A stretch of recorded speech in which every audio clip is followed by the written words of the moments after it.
Hello నమస్తే. నేను journalist YNR. Guntur జిల్లాలో రాజకీయాలు చాలా వేగంగా మారుతున్నాయి. గుంటూరు జిల్లా రాజకీయాలపైన అటు వైఎస్ఆర్ కాంగ్రెస్ పార్టీ, ఇటు తెలుగుదేశం పార్టీ కూడా స్పెషల్ ఫోకస్ పెట్టినట్టు కనపడుతోంది. ప్రధానంగా గుంటూరు జిల్లాకు సంబంధించి మంగళగిరిలో నిన్న టీడీపీ బీసీ గర్జన సభ పెట్టింది. జనసేన టీడీపీ కూటమి బీసీ డిక్లరేషన్ అక్కడి నుంచి ప్రకటించాయి. సో అక్కడ YSR Congress party ticket almost ఇన్ఛార్జిగా ప్రకటించిన గంజి చిరంజీవిని కాదని ప్రస్తుతం లావణ్యకి అక్కడ ఇన్ఛార్జిగా బాధ్యతలు ఇచ్చింది వైసీపీ. ఈ నేపథ్యంలో గంజి చిరంజీవి అసంతృప్తిగా ఉన్నారు లాంటి వార్తలు వస్తున్నాయి. గంజి చిరంజీవికి సంబంధించిన క్యాడరు మొత్తం నెట్వర్క్ అంతా వైఎస్ఆర్ కాంగ్రెస్ పార్టీలో ఉంది. గంజి చిరంజీవి 2014లో తెలుగుదేశం పార్టీ అభ్యర్థిగా పోటీ చేసి కేవలం 12 ఓట్ల తేడాతో ఓడిపోయారు ఎమ్మెల్యేగా. సో ఆ తర్వాత నారా లోకేష్ అక్కడ కంటెస్ట్ చేశారు. నారా లోకేష్ ఓడిపోయారు. ప్రస్తుతం గంజి చిరంజీవి వైఎస్ఆర్ కాంగ్రెస్ పార్టీలోనే కొనసాగుతున్నప్పటికీ ఆయన పద్మశాలి సామాజిక వర్గానికి సంబంధించిన వ్యక్తి, నియోజకవర్గంలో విస్తృతంగా పరిచయాలు ఉన్న వ్యక్తి. సో ఆయన్ను తెలుగుదేశం పార్టీలోకి తీసుకుంటే నారా లోకేష్ విజయానికి ఈజీ అవుతుంది అని తెలుగుదేశం పార్టీ అంచనా. సో గంజి చిరంజీవిని తెలుగుదేశం పార్టీలోకి తీసుకోవడానికి సంబంధించి ప్రయత్నాలు జరుగుతున్నాయి.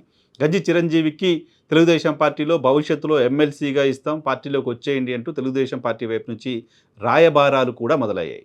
ప్రస్తుతానికి వైసీపీని వీడాలా వద్దా అనే దానిపైన గంజి చిరంజీవి ఇంకా సందిగ్ధతలో ఉన్నారు. ఆయన ఇంకా నిర్ణయం తీసుకోలేదు అనేది మనకు అందుతున్న సమాచారం. సో ఆయన టీడీపీలోకి వస్తే ఖచ్చితంగా తెలుగుదేశం పార్టీకి అది ఎంతో కొంత అడ్వాంటేజ్గా మారడానికి సంబంధించిన అవకాశం ఉంది. అయితే నారా లోకేష్ కోసం పనిచేయడం కంటే తెలుగుదేశం పార్టీలోకి రావడం కంటే కూడా ఆయన ఇప్పుడు వైసీపీలో కంఫర్ట్గా ఉన్నాను. సో అక్కడ నియోజకవర్గానికి సంబంధించిన కొంతమంది తెలుగుదేశం పార్టీకి సంబంధించిన నాయకులతో గంజి చిరంజీవికి విభేదాలు ఉన్నాయి. ఆ విభేదాల కారణంగానే ఆయన వైసీపీలో చేరారు. వైసీపీ కూడా ఆయన సామాజిక బలాన్ని దృష్టిలో పెట్టుకుని వైసీపీలో చేర్చుకుంది. అయితే ఇప్పుడు మళ్ళీ తెలుగుదేశం పార్టీలోకి వెళ్తే కూడా నియోజకవర్గంలోని తెలుగుదేశం పార్టీ సామాజిక వర్గానికి సంబంధించిన ఒక పెద్ద మనిషి పెత్తనం ఎక్కువగా ఉంటుంది. మళ్ళీ ఆయన అండర్లో పనిచేయాల్సిన పరిస్థితి ఉంటుంది. ప్రస్తుతం మొత్తం తెలుగుదేశం పార్టీ కూడా నియోజకవర్గంలో ఆయన పైన ఆధారపడి పనిచేస్తుంది.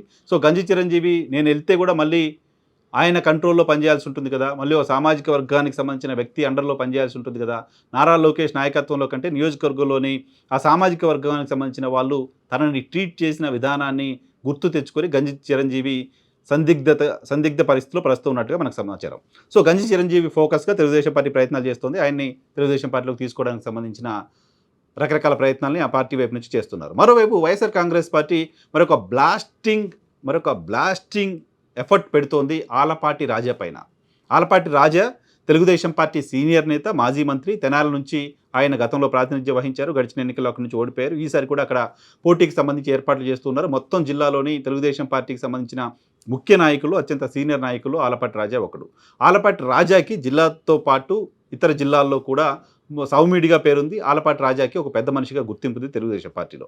సో ఆలపాటి రాజాని తెలుగుదేశం పార్టీ నుంచి వైఎస్ఆర్ కాంగ్రెస్ పార్టీలో చేర్చుకొని గుంటూరు ఎంపీ అభ్యర్థిగా పెడితే ఎలా ఉంటుంది? వైఎస్ఆర్ కాంగ్రెస్ పార్టీ చేస్తున్న ఆలోచనగా ఇది కనపడుతుంది. ఈ మేరకు ఇప్పటికే కొంతమంది వైఎస్ఆర్ కాంగ్రెస్ పార్టీకి సంబంధించిన నాయకులు ఆలపాటి రాజాతో సంప్రదింపులు కూడా జరిపారు అనేది మనకు అందుతున్న సమాచారం. ప్రస్తుతం గుంటూరు ఎంపీ అభ్యర్థిగా కిలారి రోషయ్యని వైసీపీ అధిష్టానం అభ్యర్థిగా అంటే ఇన్ఛార్జిగా ప్రకటించింది. ఆయన గతంలో ప్రస్తుతం పొన్నూరు సిట్టింగ్ ఎమ్మెల్యేగా ఉన్నారు. పొన్నూరులో అంబటి మురళికి అవకాశం కల్పించిన నేపథ్యంలో పొన్నూరు సిట్టింగ్ ఎమ్మెల్యేగా ఉన్న కిలారి రోషయ్యను గుంటూరు ఎంపీ అభ్యర్థిగా, ఎంపీ నియోజకవర్గ ఇన్ఛార్జిగా ప్రస్తుతం వైసీపీ ప్రకటించింది. సో అయితే అక్కడ నర్సరావుపేట నుంచి బీసీ అభ్యర్థి అనిల్ కుమార్ యాదవ్, ఇక్కడ గుంటూరు నుంచి కాపు అభ్యర్థి కిలారి రోషయ్యకి అవకాశం కల్పించాలనే ఆలోచన వైసీపీ చేస్తున్నప్పటికీ తెలుగుదేశం పార్టీలో ఉన్న ప్రస్తుత పరిస్థితులను దృష్టిలో పెట్టుకొని ఆలపాటి రాజాని గుంటూరు ఎంపీ అభ్యర్థిగా పెడితే రాజకీయంగా ప్రయోజనం ఉంటుంది అనే ఆలోచన వైసీపీ చేస్తోంది.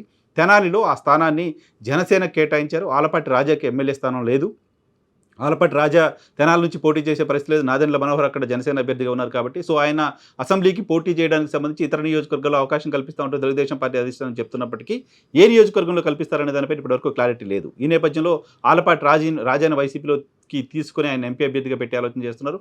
ఆయన ఎంపీ అభ్యర్థిగా నిలబడితే వైసీపీకి అడ్వాంటేజ్ ఉంటుంది అనేది వైసీపీ అంచనా. అయితే ఆలపాటి రాజా నిర్ణయం ఏంటి అనేది ఇంకా బయటికి రావాల్సి ఉంది. ఆలపాటి రాజాని వైసీపీ అప్రోచ్ అయినట్టుగా మనకు సమాచారం.